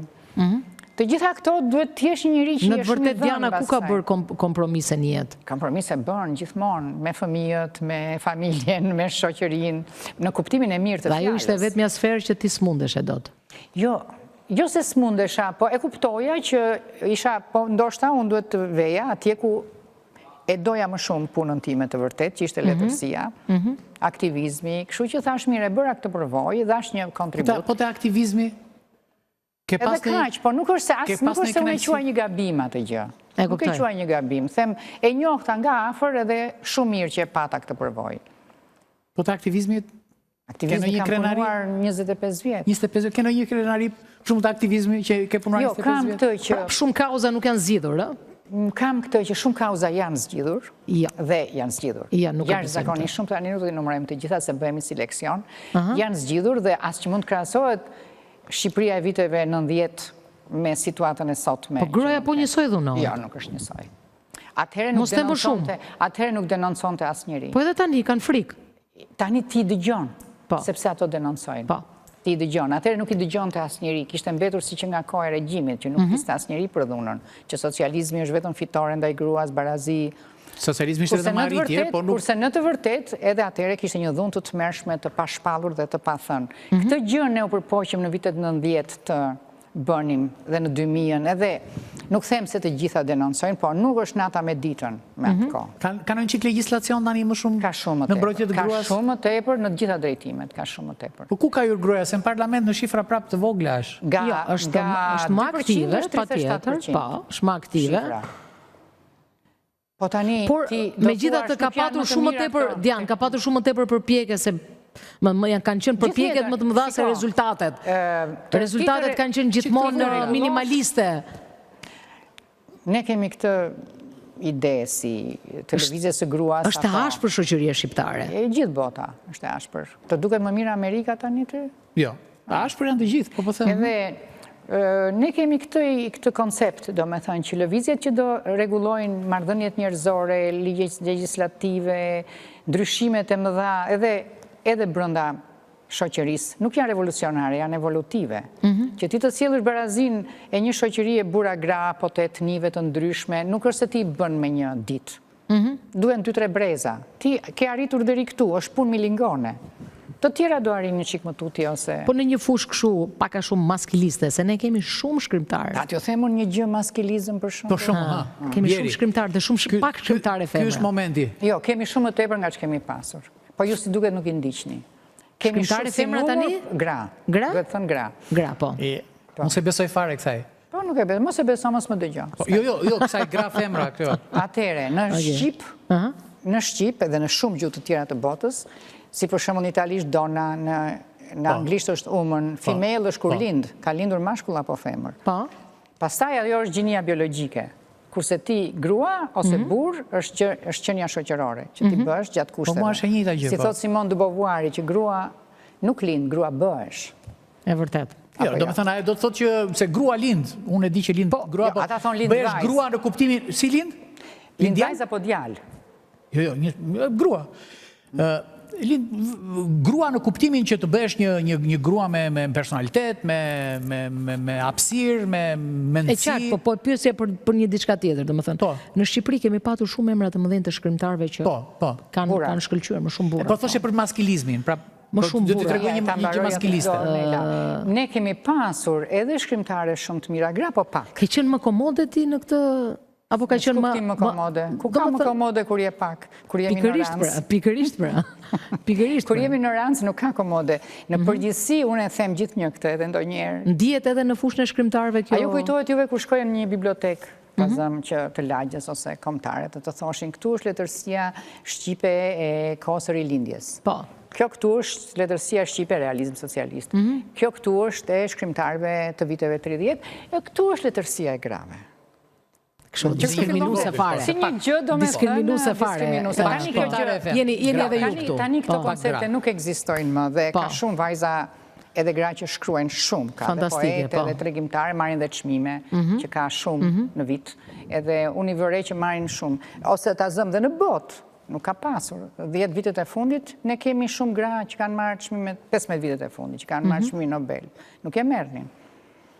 Se ka qënë domen mashkullor. Po tani ka pasur, Po tani ka. Tani ka dhe ka shumë. Ka ndryshuar në gjithë duke botën. përshkruar gjithë këtë udhë nga viti 76, pse u more më përkthime? Ngele Palek që u more më përkthime tani se? A që jam marrë këto 10 vjetët e fundit?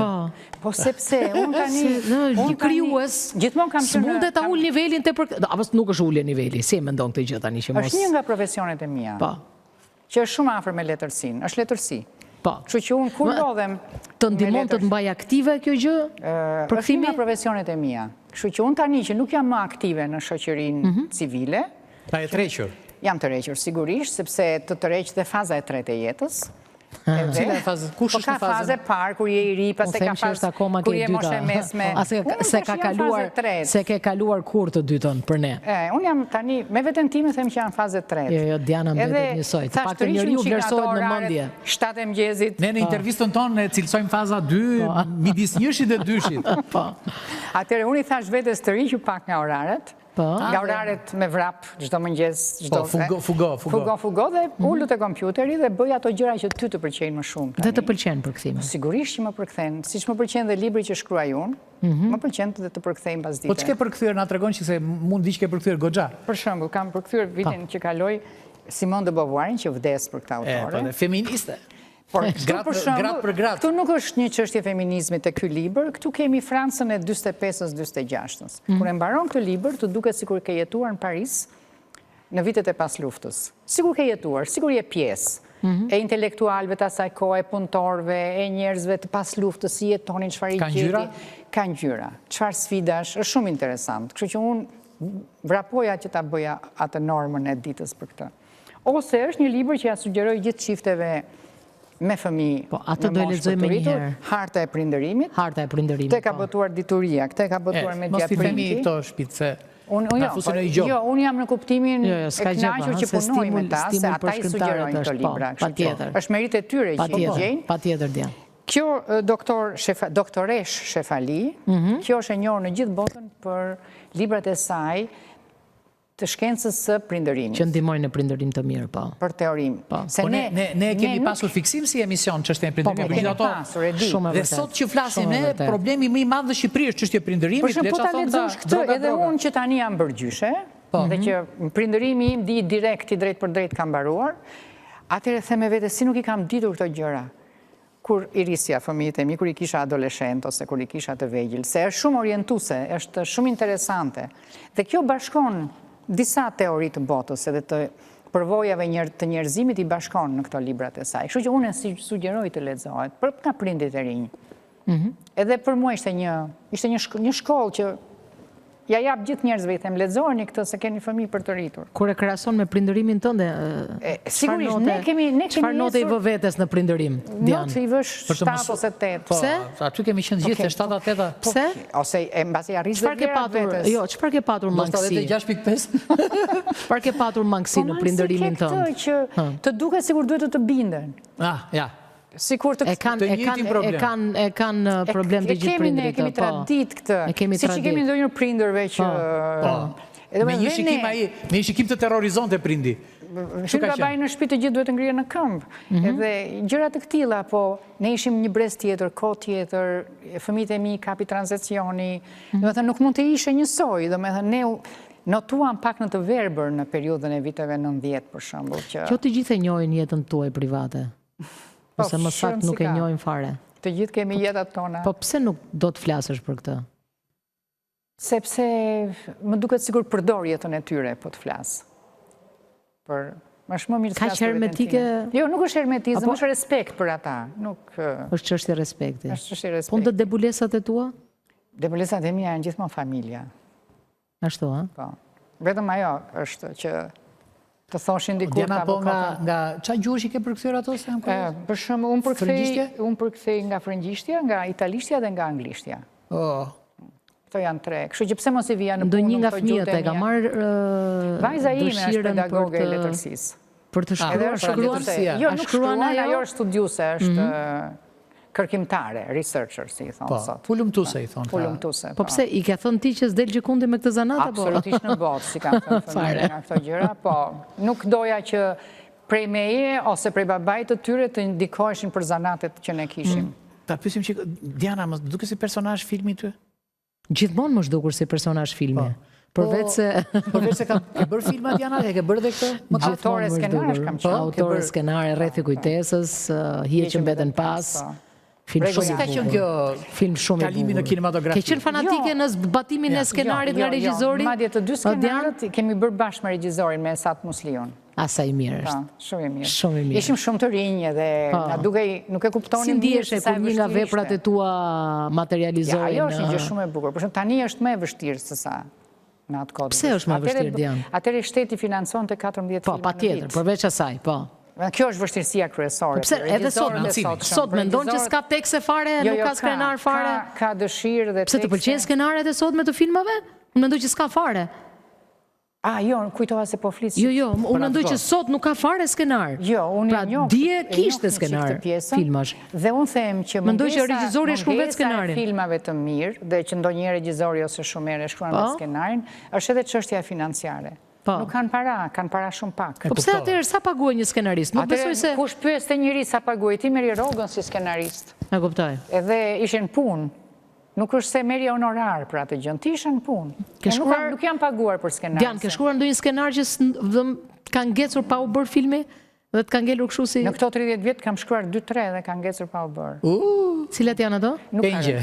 Nuk janë pengje. Kam hedhur, i kam harruar. Se ishte pjesë e vështirësisë, kujtoja që mund të bëj film.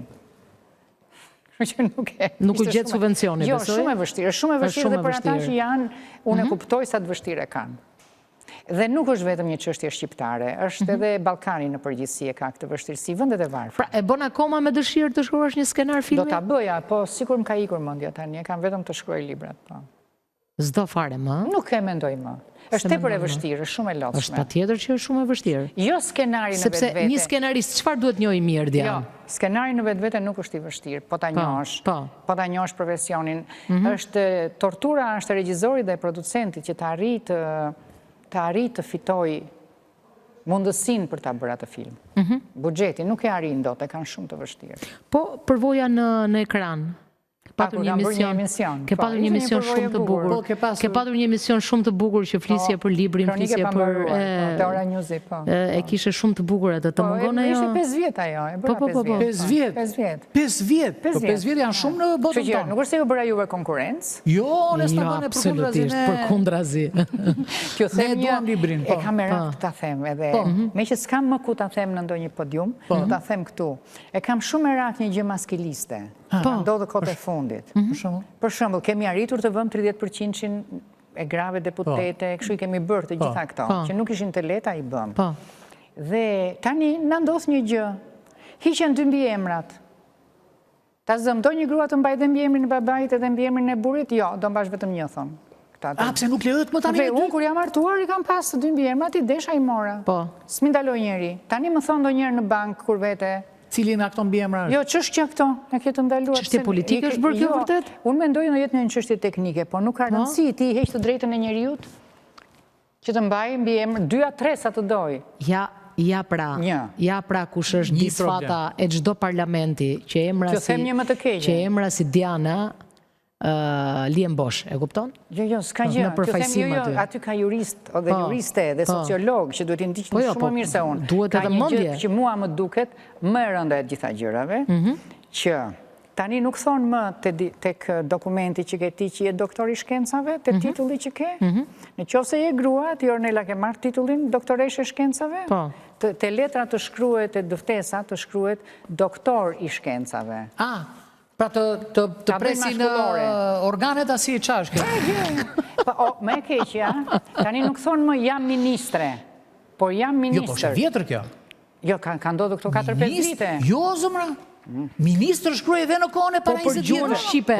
Në kone tanishme, jo në kone më. Dian, të vjen keq. Para 20 vjetë dhe thuj, nuk thuj, ministre së është përdorur kur njerë, asë një herë si term. Kam qenë në parlament, përdorej akoma ministre. Ministre? Po, përdorej akoma 2005-2009 përdorej akoma. Mbasi kam ikur, u bë një VKM, edhe kjo VKM-ja bëri këto gjërat e titujve shkencor, që i bëri mashkullore. Se kanë patur mendjen fare si duket, e kanë kaluar kështu. Unë përpiqem të gjej një shpjegim kësaj. Kur gjua Shqipe ka 2 gjinit, apo jo? Po, ministre e shumë bukur, qa ka? Jo qarka. Minister. Si guxon dhe heq gjinin të njeriu dhe i thua, për shembull bëhesh ti Erion nesër ministër. Po. Edhe të vi një gazetare, Ornella, të thot, zonja ministre, si jeni, si të duke? Ta bëjtë kundër të. Kjo ta thot, se ka problem. Jo, sigur të bëhet me regulore. Të bëhet me ligj, pra të bëjtë kundër ta. Ti t'jesh aty. Si e ndjen vetën, ti hikën fare. Si e ndjen vetën ti zoti kryeministër të thotë dikush një gazetare zonja kryeministre. Jo, zoti kryeministre. Do me të në shenjita gjë. Shenjita gjë. Unë e ndjej ashtu, po të më thonë ministër, ose doktor. Po si e kanë bërë Kastilja, apo se kanë patur mundin fare? Ka disa arsye. Që shkju? E para, kanë marrë në një model të anglishtes që nuk ka gjini, edhe thonë jemi si anglez. Po kush kjo mëndje ka qenë dritur njerë? Nuk e di, unë nuk e kuptoj kush janë mëndjet që e pranojnë. Dhe se e pranojnë. Unë e kisha pranuar dherë tani se pranojmë fare. Se të shkoj mëndja se mos të ndodhi. Jo, ndrova tani, direkt. Jo, u kam kajko që themore, pëse sot ministre? Jo, ministria. Se maskilizmi nuk është vetëm në Shqipëri, dhe për shembull, deri vonë dhe në Itali në Francë, thoshin minister dhe për gratë. Sepse 2000 vjet ministra këshin qenë burra. Dhe kur futej një tek pull, ministri i thoshin dhe asaj dhe për tonin të ndryshoni ligjet. Shqiptimi i saktë është minister. Po, dhe i francezët e quajnë diskriminim lingvistik, dhe e kanë marrë me greva, e kanë marrë me demonstrata, e kanë ndryshuar. Që këtë gjën, ne do marrim me një emision këtë direkt, emisioni jon tak direkt për më e re. Nuk arrit ta kuptoj. Jo, do t'i themi Ramës që bëhe direkt. Kjo nuk është një çështje që ndoshta burrave atje ju duket e parëndësishme, po mua si grua. Jo, po mua është e rëndësishme. Kjo mua më duket kjo shkelje e tmerrshme. Atëherë marrim këtë tjetrën për shkak. Qofse një vetëm një sekond. Qofse ja ndryshon emrin njërit, kujdo njeriu, po ti ndryshosh një gërm të emrit, unë e kam me i. Erion si i riqi, edhe unë se duroj do Diana me jë. Me Jana me jë, edhe kjo ija me jë është ndryshim absolut, të tërë e bëjnë me jë, ma këshim bërë dhe në pashaport mua, vajta në Itali, dhe kur vajta në Itali, të dolën probleme. Kur vajta në ishte i me jë, e kupton, mirë që më lanë ata dhe pasaj erdha bra dhe njerë, më lanë ata se ishin shumë njerëz me vizion, nuk më lirin ata atje. Tani, po të ndryshosh emri, bën namin. Po të ndryshosh këtë lagap, pëse që ke olla? Pranoj, logika funksionon, po jo. Jo, pëse do eqesh gjinin, kur ne kemi gjinin në gjuhë. Gjinia në poste, vërtet. Qa, kur shtë do eqesh, e eq për diskriminim? Maskilist, apo e heq se ke një kompleks inferioritetin ndaj anglishtes? Tani, më thuaj të vërtetën, ka ikur kohë atyre politikanëve vizionarë, sepse ti ke bërë politik në një kohë që ka qenë Sabri Godo, kanë qenë ca emra Skënder Gjinushi, emra që e kupton. Gjithmonë dalin e politikanë të mirë, nuk... Vërtet e mendon këtë gjë, apo s'do të prononcosh fare? Që them një diskriminim tjetër gjusor? Po, për shembull, Lakimi. Nuk thonë që ai shkoj dhe takoj Trumpin. Po, takoj Trump. Trump. Po. Ose a i tha Bidenit. Edhe nuk e di pse, sidomos në media. Arojnë të shtojnë atë se nuk e di që duhet bërë një vizë dhe puna. E kanë hequr nga puna korrektori në për televizione. Janë shumë modern dhe shkruajnë si t'jashmit. Jo, nuk e di. Po është edhe pozicioni korrektorit në çdo televizion, apo jo, pozicion pune quhet. Unë kam një përshtypje që kjo është bërë tashti virale. Jo, nuk është bërë virale, më është hequr nga puna si portalet është. Nuk është i panevojshëm si pozicion pune. Jo, unë i kam pyetur. Nuk kanë njerëz që nuk njohin gjuhën. Erion i kam pyetur pse e bëni kështu se kështu e shkruajnë dhe ata vet. Po kështu e shkruajnë, por ne kemi lakim. Jo, ata ne kemi lakim. Ne kemi lakim. Takova Trump, viz in. Nëse do ta shkruash me u, nëse do ta bësh me ata fonetikoshe emrin. Unë më mirë bëj me shqip Trumpin, edhe kemë kollaj. E kemë kollaj. Ne parimin fonetik kemi në të shkruar. Por nëse ti do ta lësh siç e shkruan ai vet, atëre vuri vizitin. Mos e lër pa lakim se ti dhunon gjuhën shqipe, e kupton? S'të lë njëri në Francë apo në Angli t'ia dhunosh. Në Francë të dhunosh frëngjishten. Në Francë, për shembull, ti shkruan Mulliri. Diana, do kishe kohë ta edukoje këtë administratën mbrapshtri, bën këto gabime? Unë jo, unë tani për po kuj dihet? Vitet e mia nëse vjen një sociale i ka hyrë në Nirvana tani, nuk do më nëse vjen ndonjë në orën 8 të mëngjesit nëse vjen ndonjë ofertë ti bësh një të mirë për brezat flasim. Brezat kanë të tjerë, ne tash i quhemi si të vjetër, nuk... Po jemi të dalë mode, po. Si është ky mendim që... E kishte edhe me Vlani Shanaj, kur ishte në studio. Me Vlan Shanaj 80 vjeç. Po. Ka 80 vjetë, nuk shkullet, po da, ku shkullet me Vlani? Po edhe ne, për shembull, ky është një gjë që është një kontribut që ne bëjmë. Edhe kjo është që ne punojmë, përkthejmë, ky është rregullimi i gjuhës, kjo që bëjmë ne. Po kjo është një mirë kombëtare, pastaj se brezat e mësojnë gabim kështu. Ai e lexon se televizioni është edukativ, po. apo jo? Puna është që shumë njerëz nuk e din se ç'është e sakta dhe ky është problemi i madh. Në një peng, në një gjë, në një merak na kjo jetë, gjithë kjo është. Si kemi, pse ka njeri pa pengje dhe pa merake, Erion? Nuk ka, apo jo? Nuk ka. Po, megjithatë, unë e shikoj gjysmën e gotës plot. Nuk them, të gjithë ne kemi pasur ulje ngritje, vuajtje, mundime, edhe gëzime, si gjithë njerëzit. Patjetër. Po them që në 91-shin, 92-shin në duke sikur Shqipëria nuk do ta merrte veten dhe nuk do bëhej. Tani them që Shqipëria u bë, s'ka gjë. Është bërë kështu keq siç është. Keq me probleme me defekte, por është si gjithë vendet e tjera që kanë probleme. Unë them që është bërë në kuptimin që është zhbër. Është bërë mirë. Unë mendoj që ka shumë gjëra që janë bërë shumë më mirë se sa ç'ishin. Qartë. I shikoj kështu. Me veten time them, këto ndërtimet e reja janë bërë shumë më mirë se ç'ishin. Ka zhvillime. Njerëzit janë më përpara s'kishte as universitete as shkolla për ca kohë. Ishin gjimnazet me xhame të thyera. Do të thënë njeriu do shikoj dhe ato që kemi mundur të rregullojmë. Anën pozitive. Kjo është veti e shkëmbëtare. Ja, ju jeni akoma kaq të mirë dhe kaq të bukur në emision. Këtu faleminderit se këtë e donim në një kompliment e donim. Dhe ju edukoni sepse media nuk është vetëm nuk është se çdo gjë është. Edhe kjo bisedë që bëjmë ne e vogël modeste është edhe ajo që bënit ju më përpara. Shumë e vërtet, shumë e vërtet. Presojmë të na dëgjojnë se nuk si i tha të filmi tha mbase na dëgjojnë tha se po zvajtëm ne paria tha t'i japim rëndësi koncertit tha mbase s'do vendet të tjerët. Venas të tjerët. Mirë, miqtë e emisionit Bardhazi ishte me ne Diana Çuli, mikja e shtrenjtë e kësaj studio. Faleminderit që ishit me ne sonte. Faleminderit dhe unë që më ftuat.